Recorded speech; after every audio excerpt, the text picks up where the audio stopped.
अभी उन लोग टेररिस्ट नहीं, अभी उन लोग भाई है। पाकिस्तान जों जुद्ध जायोब्ला 1 लाख बर' सेंग्राफोरा थांनानै जोंहा जाय जाय हारिनि खामानि मावदों बे दुलाराय बर' फरायसायावनो जा एनडिबियावनो जा बिएलटिनो जा गोबां जोंनि न'खरनि कन्डिशनफ्रा बिराद गाज्रि। गोबाङानो जेलनि केस नाङै उकिलफोरजों गोबाङानो जोंहा रां खान्थि मा होनो बिथांमोनहा लोरबां जालांबाय। महात्मा गान्धी भारतनि बिफाया बुंदोंमोन जे भारतनि साफ्रोमबो नोगोरारिफ्रा आयेनखौ सब समान मोनजोबनांगौ होननानै। नाथाय जों जोबोद दुखुनांथाव दिनैनि दिनाव जुदि महात्मा गान्धीया थानायमोनब्ला फादार अफ द नेशन महात्मा गान्धीया थानायमोनब्ला जोंजोंसो गसंफागौमोन, बर' हारिजों गसंफागौमोन। मानो होनबा जों मिथिगौ महात्मा गान्धीया अयनायखौ मालाबाबो सैसोआ।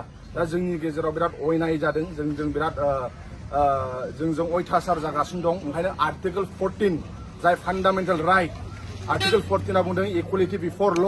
आसामाव 340 लाख मानसिफोरा जाय आसामखौ सासन खालामदों बिथांमोना समान नोजोरजों नायनांगोन होननानै। आर्टिकल 15आ बुंदों खुनु जाथिखौ, खुनु धोरोमखौ लानानै, खुनु उपाधिखौ लानानै डिसक्रिमिनेसन खालामनो मोना, सरकारा समान नोजोरजों नायनांगौ होननानै। नाथाय जाय बिर जोहोलाव एनडिबिनि फाउन्डार चेयारमेन रन्जन दैमारिखौ लानानै बिर जोहोलावफोरा दिनै जेल सिङाव दङ। दा बेबायदि आर्मस लानानै गोबां संग्रामि दङ आसामावबो। जोङो नामखौ जुदि बुङोबा आलफाफोरजों आसाम सरकारा जेरैबायदि बेबहार खालामदों जों गाज्रि मोनाखै।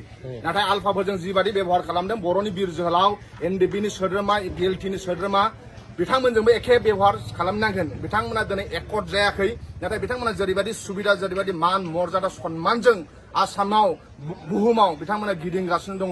जोंजोंबो जाहाथे एनडिबिजोंबो बेबायदि खालामथों। मानो होनबा आर्टिकल 15आ आसामनि सरकारखौ समान नोजोरजों नायनो थाखाय होदों। आरो नङाबा जि आसाम असमिया मेन स्ट्रिमजों बर'फोरजों जि बिदा फंबाय सानलायनाय बे आरो गेप्स जाबाय थागोन। आरो जाय दिनै जेल सिङाव दं बिथांमोनखौ बेबायदिनो अयनाय आरो अयथासारनि गेजेरजों जुदि दोनबाय थायोब्ला जोंखौ इन्स्टिगेट खालामगोन, बर' सेंग्रा सिख्लाफोरखौ इन्स्टिगेट खालामगोन जे आसामनि चिफ मिनिस्टारा जोंनि चिफ मिनिस्टार नङा, आसामनि सरकारा जोंनि चिफ नङा, बेखौ जों जोंखौ इन्स्टिगेट खालामबाय थायो। ओंखायनो आसामनि चिफ मिनिस्टारा जोंखौ अनोब्ला रन्जन दैमारिजों लानानै जाय जेलाव दं बिथांमोनखौ बख'नानै हो, जोङो फोथायगोन। अब्ला आसाम सरकारा जोंखौ अनो, आसाम सरकारा जोंखौ बिदा फंबाय सानो। रन्जन दैमारि आरो एनडिबिनि सोद्रोमा बिथांमोनखौ समाज जौगानायाव आसामनि डेभेलपमेन्टआव बाहाय। आरो जों बेखौनो बुंनो सानो भारत देशखौ जों ओरैबायदि मोजां मोनो, चाइनाजों दाबायदियाव जुद्ध जायोब्ला जोंनि बर' सेंग्रा सिख्लाफ्रा 1 लाख जन थांनानै भारतनि थाखाय जों जुद्ध नांनो थाखाय, भारतनि थाखाय थैनो थाखाय जों राजि दङ।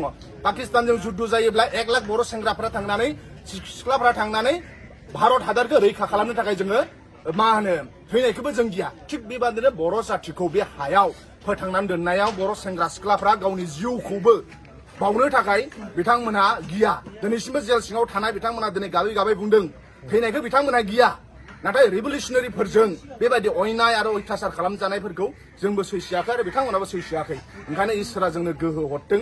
साफ्रोमबो सेंग्रा सिख्लाफोरा जों साननो नांगोन, मोनसे जेनेरेसन, बर'नि मोनसे जेनेरेसना जुदि जोंजों ज' फैयोब्ला बिथांमोनखौ बख'नो हाया आं मालाबाबो साना। भारतनि आयेनानो साफ्रोमबो नागरिकफोरखौ बे मोनथायखौ होदों।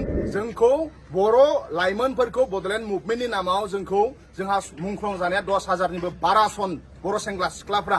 दा बेखौ खुनु चाइनानिफ्राय फैनानै, पाकिस्ताननिफ्राय फैनानै, बिदेशनिफ्राय फैनानै जोंखौ गावथाराखै। जोंखौ गावथारदों भारतनि देशनि सिकिउरिटि फर्सफोरा, पेरामिलिटारिफोरा। दा जोंजोंबो अयनाय जादों।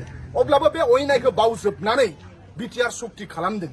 दा ओंखायनो आसाम सरकाराबो जाहाथे बिथांमोनखौ कनसिडार खालामो गावनि फंबाय होननानै। अमित शाहआ बुंबाय थादों एकर्ड समाव, अभी उन लोग टेररिस्ट नहीं, अभी उन लोग भाई है, अभी उन लोग समाज के लिए अच्छा काम करेगा होननानै। दा ओंखायनो बिथांमोनखौ अनथों। आरो आं सानो सरकारा हायै खामानि जेबो गैया।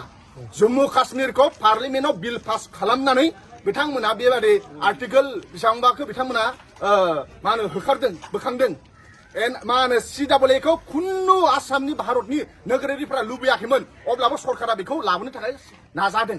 दा ओंखायनो दिनै आसाम सरकाराबो लुबैयोब्ला, बिटिसि सरकारा लुबैयोब्ला आं सानो गगोन बिथांमोना। आरो आंहा फोथायनाय दङ, सोरबा जुदि सरकारफ्रा लुबैनाय, सोरबा नारसिननायजों जुदि बिथांमोना दङब्लाबो जोंनि बर' सेंग्रा सिख्ला आथिखालाव जाय जेनेरेसन दङ बिथांमोना ज' जानानै सोरबा नङा सोरबा सासे जुजिनानै बे जोंनि बिर जोहोलाव बिथांमोनखौ बख'नो थाखाय खामानि मावगोन।